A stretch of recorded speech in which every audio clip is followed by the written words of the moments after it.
Back then, the spinning, the bracelets, and that theme song made you feel like maybe, just maybe, you could also block bullets and wear knee-high boots.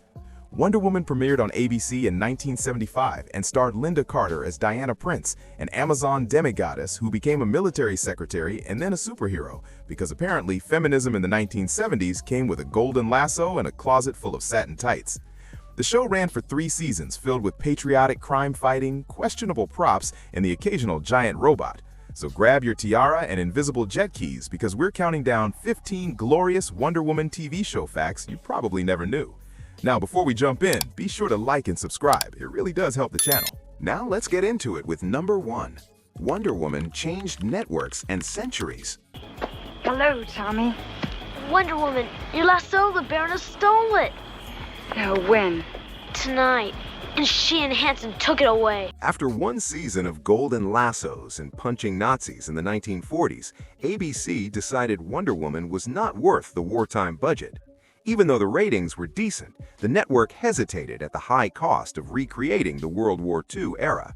Vintage planes, military uniforms, and old-style everything. It turns out patriotism is not cheap, so they chose not to renew the show.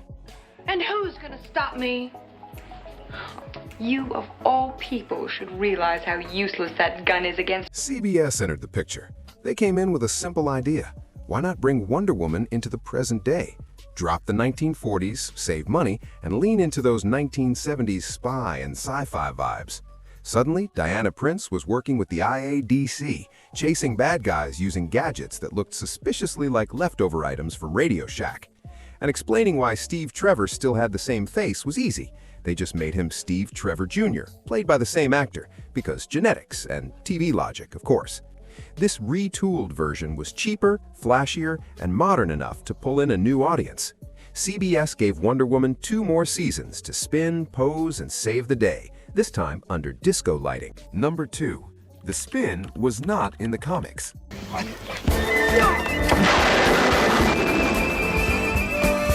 You know that famous spin transformation? Yeah, it was not in the comics, and it was definitely not in the original scripts.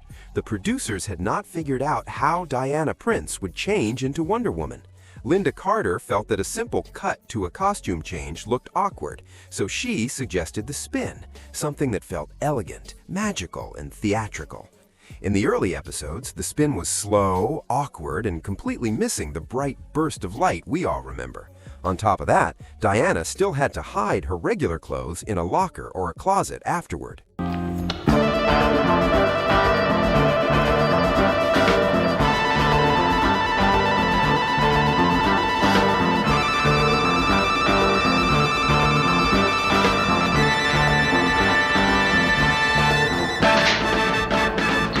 Superpowers. Yes, even a place to put her clothes. Let's keep it simple and human for a moment. Eventually, the producers fully accepted the fantasy. They added the glowing burst of light in the middle of the spin and completely dropped the question of where the clothes went. The result was pure television magic.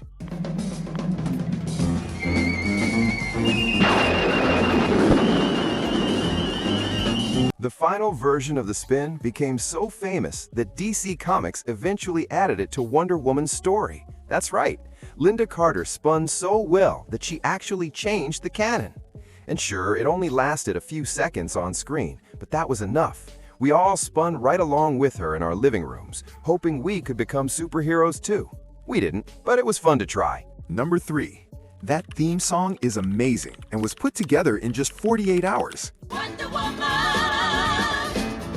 all the world is waiting for you. That jazzy horn-blasting theme song?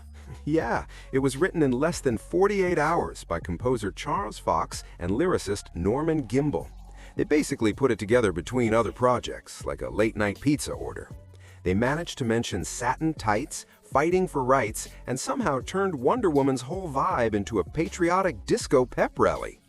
The vocals were sung by John Baller, with backup from Marty McCall, Carolyn Willis, and Julia Waters. And just like the show, the theme song got a makeover. Season 1 aired on ABC and was set in the 1940s, so the lyrics mentioned World War II like it was still breaking news. But when the show moved to CBS and into the groovy 1970s, the war references were dropped for something more modern. And halfway through Season 2, Baller's vocals were replaced with a synthesizer, because nothing says cutting-edge heroism like a Casio keyboard.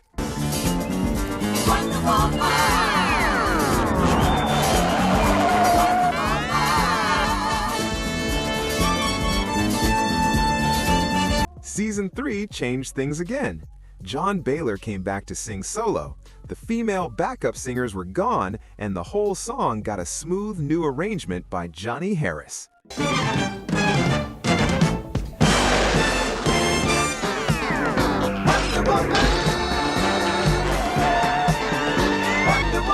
No matter the version, different lyrics, vibes, or vocals, they all sounded amazing.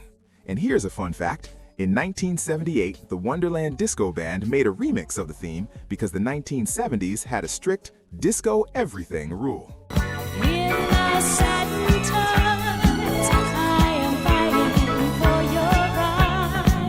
Number 4.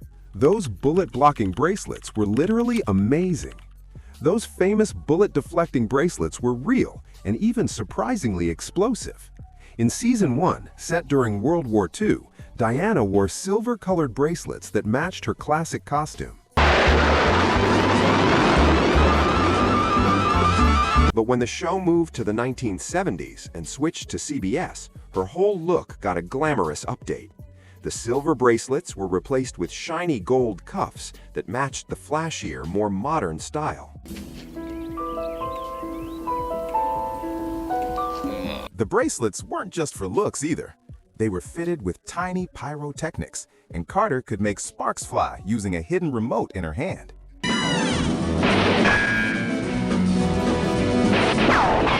So every time you saw a bullet bounce off, that was a carefully timed stunt with real sparks. No CGI, just guts, wires, and a lot of trust in the props team. Number 5. The Invisible Jet. CBS made it even more over the top. Los Alamos, this is Wonder Woman. Can you tell me if Flight 69 or 578's arrived? Wonder Woman. Wonder Woman's jet might have been invisible, but on screen, it clearly looked like a toy plane on a string. And honestly, we were fine with that, because at least ABC tried. The Season 1 model was obviously a toy, but with clever lighting and camera angles, they made it look believable. By Season 2, CBS took over. Budgets got tighter, and subtlety disappeared. Suddenly, we saw a plastic jet shaped like a Concorde with a very obvious doll in the cockpit, just hanging in midair like she was heading to Malibu. Sometimes, even a tiny Steve Trevor hitched a ride. It looked less like advanced technology and more like something you'd win at a carnival for knocking over milk bottles. And yet, somehow, Lynda Carter made it work. No matter what kind of prop they gave her, even a flying action figure display case, she made it believable. The jet was supposed to be invisible, but the budget made sure it wasn't. Number 6. Wonder Woman had a star-spangled wetsuit because even superheroes needed swimwear.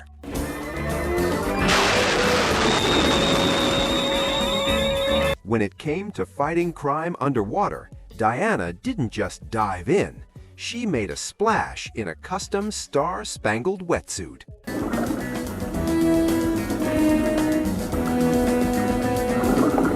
Costume designer Don Feld, yes, just Don Feld, originally made a red, white, and blue bikini for Lynda Carter, but it didn't hold up during filming, literally. So instead of risking a wardrobe malfunction, they chose a sleek blue wetsuit covered in white stars. It was tight-fitting, practical, and still looked great. Because let's face it, Lynda Carter could have worn a scuba mask and flippers and still looked like she was going to a Vogue photo shoot. Number 7. Wonder Woman had 3 moms, kind of. If Queen Hippolyta looked a little different every time she appeared, you weren't imagining it. Diana's mom was played by 3 different actresses during the show. First, there was Cloris Leachman in the 1975 pilot, bringing Amazonian glam with the confidence of someone who already had an Oscar on her shelf, Well, because she did. The instant he returns to civilization, the world will know about us. Then came Carolyn Jones, best known as Morticia Addams. A different vibe, but still wearing the crown. She was nominated for an Oscar, so yes, the Queen of Paradise Island was also the Queen of Spooky Chic. Your daughter grows stronger and more agile every day. Yes, she grows more and more like her older sister. And in season 2, they gave the role to Beatrice Straight, who had just won an Academy Award for Network, because apparently Paradise Island had a very ambitious awards quota. So yes, over 3 seasons, Wonder Woman's mom was played by 2 Oscar winners and 1 Oscar nominee. All of this on a show where the invisible jet was just a plastic toy with a doll inside. Say what you want about the special effects budget, the casting team was aiming for Olympus-level stars. Number 8. The skirt, the cape, and the drama. When Lynda Carter twirled into Wonder Woman, she didn't just get a new outfit, she got a whole wardrobe. In season 1, that included a star-spangled skirt and a dramatic patriotic cape. The skirt wasn't meant for fighting, it mostly appeared during formal or diplomatic scenes, like superhero business casual.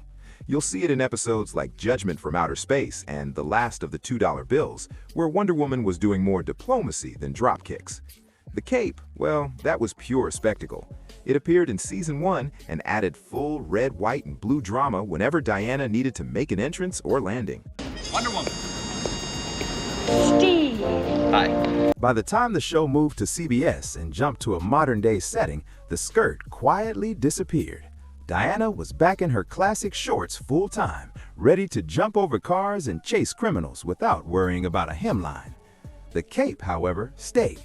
It didn't appear in every episode, but when it did, it served 2 purposes: dramatic flair and clever stunt cover. It made superhero landings look extra spectacular and helped hide those unavoidable stunt double switches. A few other costume changes came with the update, like new colored bracelets and a redesigned belt, but the cape stayed the ultimate mix of fashion and function. Alright, since you're still with us, be sure to like and subscribe for classic TV deep dives. Now let's get back to the countdown with number 9. Wait, Wonder Woman can sing. Spirit move me every time I'm near you, whirling like a cyclone in my mind. Yeah, Wonder Woman can sing, and not just karaoke at a cast party. We mean touring with a band, recording a studio album, and headlining in Vegas kind of singing. Before the tiara, Lynda Carter led a high school band called The Relatives, with none other than Gary Berghoff on drums. That's right, Wonder Woman and Radar, the crossover we never got, but definitely needed.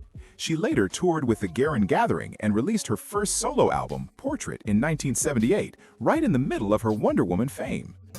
Just one look.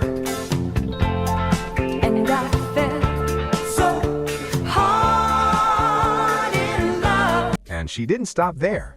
Later albums like At Last, Crazy Little Things, and Red, Rock and Blues showed a voice that could do almost anything. Carter also starred in several musical TV specials, including Lynda Carter Celebration in 1981, which earned her an Emmy for her performance. Not bad for someone who was still deflecting bullets in satin tights just a few years earlier. She also lent her voice to Fallout 4, performing original songs for the game, and even starred in Chicago on the West End. Turns out she didn't just save the world, she could also wow a crowd. Number 10. Lynda Carter wasn't the first Wonder Woman on TV.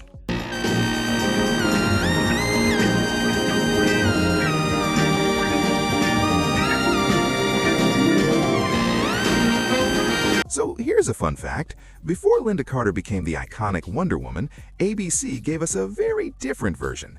In 1974, they made a TV movie starring Kathy Lee Crosby, and it was something. There was no tiara, no powers, and no magic lasso, just blonde hair, a red and blue tracksuit, and what can only be called aggressive beige energy. More like a 4th of July jogger than a superhero.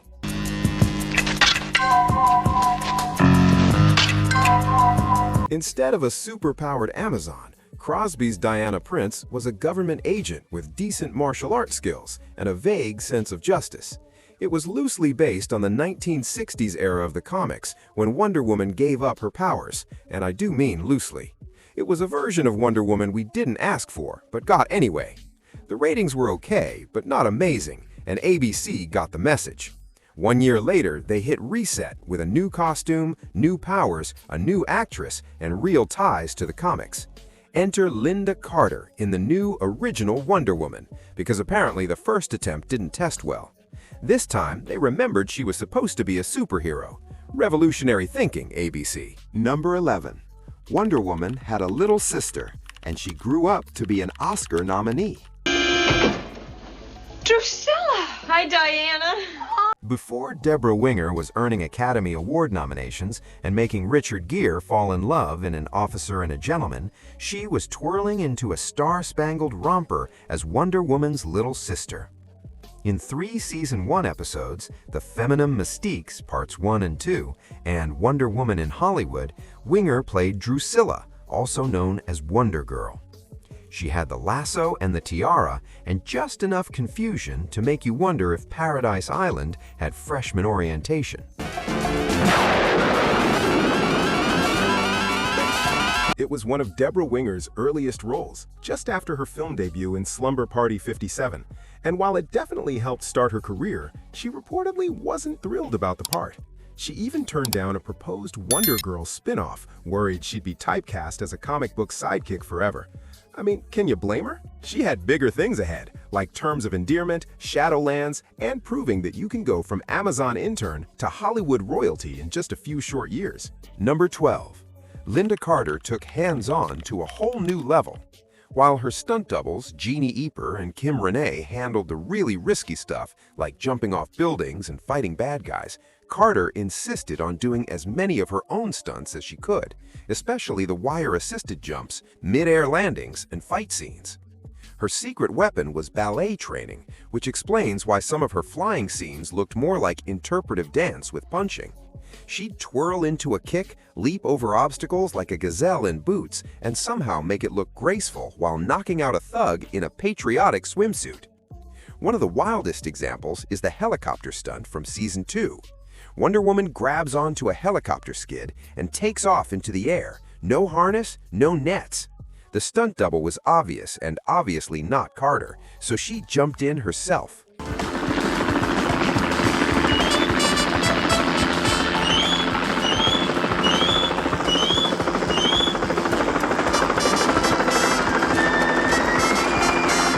Carter did the stunt herself, grabbing the helicopter as it took off and holding on for the shot. No wrist straps, no safety wires, just pure grip strength and a let's make this look amazing attitude. The studio wasn't thrilled. They reportedly nearly freaked out when they realized their lead actress had dangled from a flying helicopter over a canyon. But the shot worked, and it even made it into the opening credits. Turns out Wonder Woman didn't just fight for justice, she also fought for the perfect take. Number 13. Lynda Carter was cast after only a year of acting. Before she became TV's most iconic Amazonian, her acting resume was very short. Her most notable credit was a single-episode guest spot on a little-known 1974 cop show called Nakia. That role was what technically got her into the Actors Union. He plays a good piano, but he's not much on women's lib. I'm his wife. She had been acting for less than a year, and when she got the role of Wonder Woman, she beat out hundreds of more experienced actresses, including some movie stars. Why? Well, as executive producer Douglas S. Kramer said, she didn't just look like Wonder Woman, she was Wonder Woman. And he wasn't wrong. Carter had the poise, presence, and calm authority that made spinning in circles and changing outfits look like real crime-fighting skills. Her screen test reportedly impressed the network almost immediately. And just like that, she went from near unknown to cultural icon in a single TV season, proving that sometimes it's not about how many credits you have, it's about whether you can rock a tiara like you were born to wear it. Number 14. Wonder Woman got a soft reboot and a softer cancellation. The final episodes weren't just tying up loose ends, they were a test run for a full reboot. Diana Prince was suddenly based in Los Angeles, working under a new IADC boss, Dale Hawthorne, played by John Duran. But the biggest change was a genetically enhanced man named Brett Cassidy, played by Olympic gold medalist pole vaulter Bob Seagren, who joined the team. Brett was indestructible. Bullets bounced off him like he was made of Teflon and plot armor.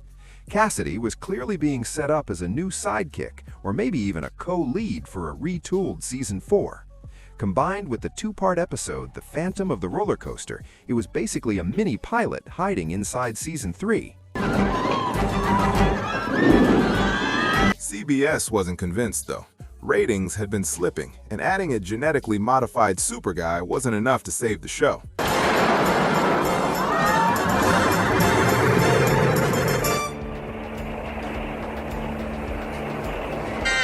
So the final episodes were aired out of order. The rebooted storyline quietly faded, and Wonder Woman disappeared from the schedule without a proper finale or even a goodbye. Number 15. Lynda Carter crashed the credits like a queen. Just when you thought she had hung up the golden lasso for good, surprise! In Wonder Woman 1984, fans got a mid-credit cameo. A mysterious woman in a blue cloak saves a child from falling debris. Excuse me, please. You have to let me thank you, Miss Asteria. Hysteria. Wow. It was a queen returning to her throne. She wasn't playing Diana Prince this time. She was Asteria, a legendary Amazon warrior mentioned earlier in the film. Basically, the original superhero OG, and honestly, perfect casting. It wasn't just a cameo, it was a coronation, a wink to fans, a nod to history, and a reminder that you don't need CGI or billion-dollar budgets to be Wonder Woman. Sometimes all it takes is presence, poise, and decades of being that girl. And there you have it, 15 facts about Wonder Woman. Did you know them all? Which ones did we miss? Let us know in the comments below. And if you enjoyed this video, be sure to like, subscribe, and hit the notification bell so you don't miss what's coming up next.